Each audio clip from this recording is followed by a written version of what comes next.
Bismillahirrahmanirrahim. Assalamualaikum warahmatullahi wabarakatuh. Perkenalkan, nama saya Suryana dari jurusan Tarbiyah dan Keguruan, Prodi Pendidikan Agama Islam, dengan NIM 10156122048. Di sini saya ingin memaparkan beberapa materi dari mata kuliah Sejarah Kebudayaan Islam, di mana dosen pengampunya adalah Bapak Iqbal S. Hum M. Hum, yang dimana materi pertama adalah Sejarah Peradaban Islam, di mana pengertian dari sejarah peradaban Islam adalah sejarah berasal dari bahasa Arab, yaitu as-sajaratun, yang artinya pohon. Apabila digambarkan secara sistematik, sejarah hampir sama dengan pohon, memiliki cabang dan ranting, bermula dari sebuah bibit, kemudian tumbuh dan berkembang, lalu layu dan tumbang. Demikian pula dengan peristiwa-peristiwa yang terjadi dalam sejarah peradaban Islam yang mengalami masa pertumbuhan, perkembangan, lalu setelah itu mengalami masa kemunduran dan kehancuran. Sejarah secara etimologi juga diungkapkan dalam bahasa Arab disebut dengan at-tarik, yaitu tanggal, yang bermakna ketentuan masa atau waktu, dan ilmu tarik juga ini berarti ilmu yang mengandung atau yang membahas tentang penyebutan peristiwa dan sebab-sebab terjadinya peristiwa tersebut.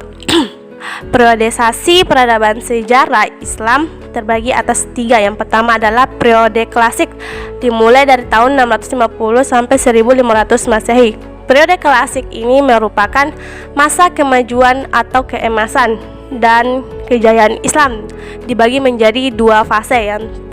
Yang pertama adalah fase ekspansi dan yang kedua adalah fase disintegrasi. Yang kedua adalah periode pertengahan, dimulai dari tahun 1250 sampai 1800 Masehi. Periode pertengahan ini dibagi juga menjadi 2 fase. Fase yang pertama yaitu kemunduran disintegrasi bertambah meningkat, perbedaan antara Sunni dan Syiah. Fase yang kedua, masa kemunduran. 3 kerajaan besar tersebut adalah Kerajaan Utsmani di Turki, Kerajaan Safawi di Persia, dan Kerajaan Mughal di India. Periode yang ketiga adalah periode modern. Periode modern dimulai dari tahun 1800 sampai sekarang.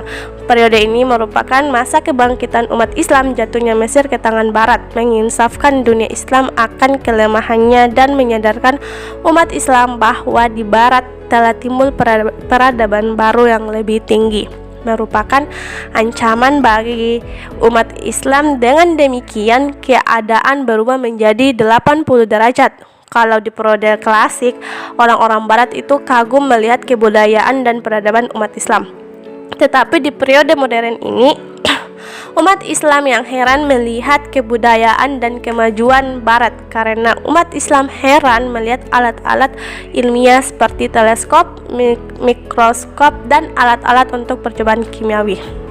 Metode studi sejarah Islam terbagi menjadi 2. Yang pertama, metode penulisan sejarah, dan yang kedua adalah metode panggilan sejarah. Adapun materi yang kedua adalah bangsa dan pra-Islam. Kondisi yang pertama adalah kondisi sosial politik. Kondisi sosial politik sejarah membagi penduduk Arab menjadi atas 2 bagian, yaitu Arab Baida, yang dimana orang-orang yang telah lenyap jejaknya dan tidak diketahui lagi kecuali karena disebut di dalam kitab-kitab suci Al-Quran. Contohnya ialah seperti kaum Ad dan kaum Tasamud. Yang kedua adalah Arab Bakia, yaitu Arab Lestari, yaitu orang-orang yang masih terdapat jejaknya di negeri-negeri Jazirah Arab dan telah mendirikan beberapa kerajaan di sana. Yang kedua adalah kondisi sosial ekonomi. Kondisi sosial ekonomi bangsa Arab mengikuti kondisi sosial yang bisa dilihat dalam kehidupan bangsa tersebut. Meski sumber-sumber ekonomi bangsa Arab pra-Islam cukup maju, tak demikian dengan kondisi sosial yang menyertainya. 167 disebutkan bahwa perdagangan merupakan sarana yang paling dominan untuk memenuhi kebutuhan hidup. Jalur-jalur perdagangan tidak bisa dikuasai begitu saja kecuali jika sanggup memegang kendali keamanan dan perdamaian. Poin yang ketiga yaitu kondisi sosial moral masyarakat. Arab sebelum Islam merupakan masyarakat yang hidup di zaman jahiliyah. Jahiliyah itu sendiri berasal dari bahasa Arab ya. Itu arti dari kata jahala yang berarti kebodohan. Dan di dalam syariat Islam, jahiliyah memiliki arti ketidaktahuan akan petunjuk ilahi atau kondisi ketidaktahuan akan petunjuk dari Tuhan. Zaman jahiliyah sendiri ini biasanya dikaitkan dengan masa sebelum datangnya Nabi Muhammad SAW. Yang poin keempat adalah kondisi sosial budaya bangsa Arab memiliki banyak sekali kebudayaan, akan tetapi yang paling menonjol adalah dalam bidang sastra, dan bangsa Arab sangat ahli di bidang sastra, khususnya syair-syair yang merupakan gambaran langsung dari kehidupan mereka. Poin yang kelima adalah sistem kepercayaan dan masyarakat Arab sebelum pra-Islam. Secara garis besarnya, agama yang dianut oleh masyarakat Arab waktu itu hanya terbagi menjadi dua, yaitu agama Samawi yang bersumber langsung dari langit dan agama Ardi yang merupakan buatan manusia sendiri atau yang berasal dari nenek moyang mereka.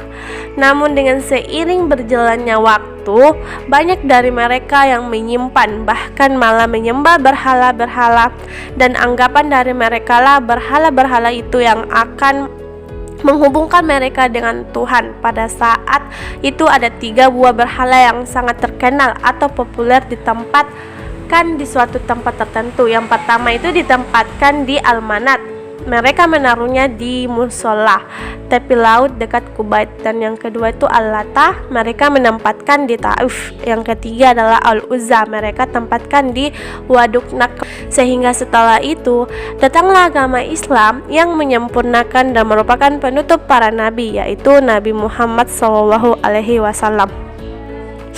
Kita masuk kepada materi ketiga, di mana masa kelahiran Islam. Yang pertama adalah kehidupan awal Nabi. Kehidupan awal Nabi Muhammad SAW sampai menerima risalah Islam. Nabi Muhammad SAW dilahirkan di Mekah pada hari Senin tanggal 12 Rabiul Awal tahun Gajah, bertepatan tanggal 20 April tahun 571 Masehi. Beliau lahir sudah dalam keadaan yatim karena ayahnya yang bernama Abdullah telah meninggal beberapa bulan sebelum Nabi Muhammad SAW dilahirkan. Bahkan ketika Nabi Muhammad berusia 6 tahun, beliau menjadi yatim piatu karena ibunya yang bernama Siti Aminah meninggal dalam perjalanan pulang dari Madinah bersama Nabi setelah berziarah ke makam ayahnya di Madinah. Setelah ibunya meninggal, ia diasuh oleh kakeknya yang bernama Abdul Muthalib. 2 tahun kemudian kakeknya pun juga meninggal. Sejak itu Nabi Muhammad diasuh lagi oleh pamannya yang bernama Abu Talib hingga dewasa. Di usia 25 tahun, Nabi menikah dengan Khadijah. Pernikahan itu membawa kebahagiaan. Dan di usia Nabi yang ke-40 tahun, Nabi Muhammad SAW seringkali pergi ke Gua Hira yang terletak 5 km jauh dari Mekah. Nabi berhari-hari berada di dalam Gua Hira, bertafakur, memikirkan umat manusia dan seraya memohon petunjuk agar dapat menyelamatkan umat manusia dari segala bencana dan kesesatan. Suatu malam datanglah malaikat Jibril kepadanya. Nabi Muhammad SAW, yaitu Quran ayat 1-5, Quran surah Al-Alaq. Peristiwa itu disebut sebagai Nuzulul Quran, yang artinya turunnya ayat suci Al-Quran, yaitu wahyu pertama diturunkan kepada Nabi Muhammad. Peristiwa itu terjadi pada tanggal 17 Ramadan di Gua Hira. Sejak saat itu Muhammad SAW telah diangkat oleh Allah menjadi Nabi dan Rasul, sekaligus menjadi penutup para Nabi dan Rasul untuk seluruh umat manusia, atau yang disebut dengan Khatamul Anbiya wal Mursalin. Yang kedua adalah pembentukan negara Madinah. Nabi Muhammad SAW meninggalkan rumahnya pada malam 27 Safar tahun ke-14 dari kenabian atau 12 September 622 Masehi. Peristiwa hijrah Rasulullah dari Mekah ke Madinah merupakan kehendak dan perintah Allah Subhanahu wa taala dengan tujuan agar penyebaran agama Islam dilakukan oleh Rasulullah SAW menjadi lebih besar lagi. Selama 13 tahun Rasulullah SAW berdakwah dengan ajaran agama Islam di Mekah. Nabi Muhammad telah banyak mengalami pertentangan dan permusuhan, namun Madinah adalah kota yang merupakan penduduknya lebih mudah menerima ajaran Islam di dalamnya. Yang ketiga adalah peperangan dalam Islam setelah turunnya ayat yang mengizinkan untuk berperang. Rasulullah SAW banyak memimpin perang secara langsung.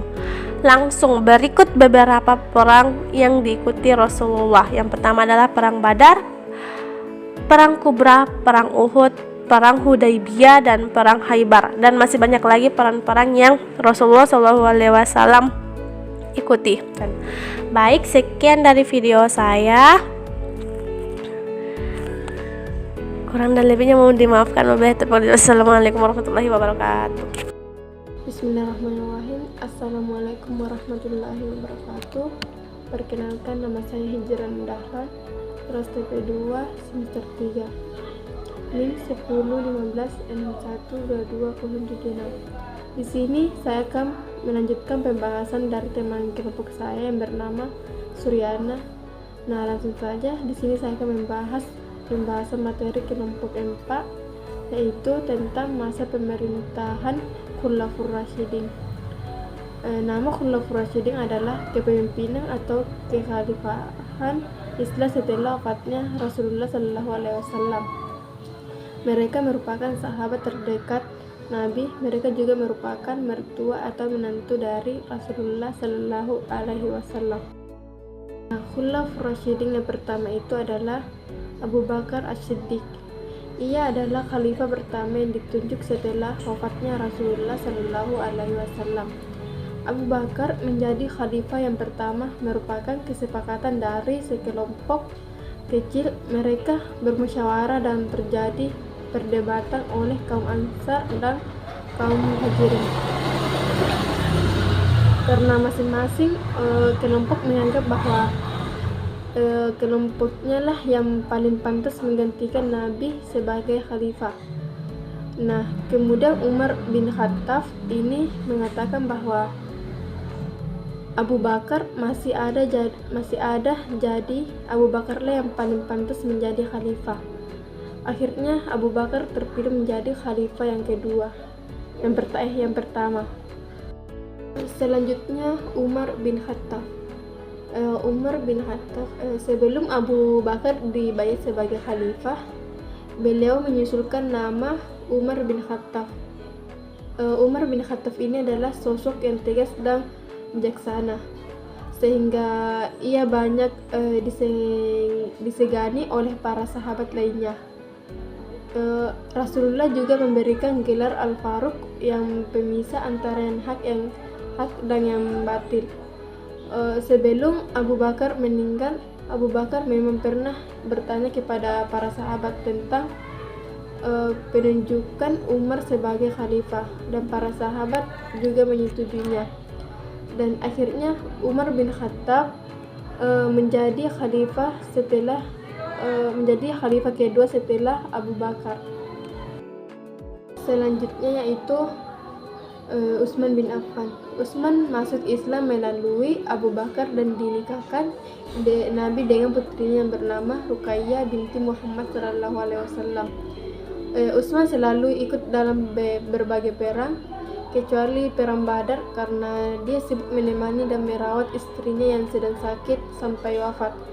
Kemudian Utsman dinikahkan dengan Ummu Kalsum dan dia digelari Zunnurain. Kemudian sepeninggalannya Umar ada dua nama yang diajukan sebagai khalifah, yaitu Utsman dan Ali. Berdasarkan hasil sidang dan pendapat masyarakat, Abdurrahman sebagai ketua sidang menetapkan Utsman sebagai khalifah ketiga. Selanjutnya yaitu Ali bin Abi Thalib. Ali adalah orang pertama masuk Islam dari kalangan anak-anak. Ali dinikahkan dengan anak Rasulullah yang bernama Fatimah binti Muhammad Sallallahu Alaihi Wasallam. Dan mereka dikaruniai dengan dua anak putra yang bernama Hasan dan Husain. Ali bin Abi Thalib menjabat sebagai khalifah keempat, menggantikan Utsman dalam situasi yang sedang panas. Situasi tersebut bahkan mengambil Utsman sebagai korban. Sebenarnya Ali saat itu tidak mau menerima jabatan sebagai khalifah karena situasi yang tidak stabil. Desakan yang kuat dari umat membuat Ali akhirnya menerima jabatan sebagai khalifah. Di masa pemerintahannya, Ali harus menghadapi kelompok yang menuntut pengutusan terhadap peristiwa yang membuat Utsman terbunuh. Kemudian pembahasan yang kedua itu dari kelompok 5, yaitu masa pemerintahan dinasti Bani Umayyah Timur. Awal mula berdirinya dinasti Bani Umayyah itu ketika terbunuhnya Utsman bin Affan. Terbunuhnya Utsman ini ada beberapa orang yang mencari pengganti Utsman bin Affan sebagai khalifah, dan terpilihlah Ali bin Abi Thalib. Di samping pengangkatan Ali, segelintir orang juga menyusulkan untuk menyusut pembunuhan Utsman. Salah satu di antaranya yang terkenal adalah Muawiyah bin Abi Sufyan. Karena Muawiyah adalah salah satu kerabat terdekat Utsman. Dari perselisihan Ali dan Muawiyah terjadilah Perang Siffin. Perselisihan ini terus berlanjut sehingga Muawiyah mendirikan pemerintahan sendiri di Damaskus dan terus berlanjut hingga hampir 100 tahun. Masa keemasan Bani Umayyah terjadi pada masa kekhalifahan Muawiyah bin Abi Sufyan sampai pemerintahan Hisham bin Abdul Malik dan mulai mengalami kemunduran pada masa Khalifah Yazid bin Abdul Malik sampai pada kehancurannya yang dipimpin oleh Khalifah Marwan bin Muhammad. Selanjutnya yaitu pembahasan dari kelompok 6, yaitu proses berdirinya dinasti Abbasiyah. Daulah Abbasiyah mulai berkuasa pada 132 Hijriah atau 750 Masehi.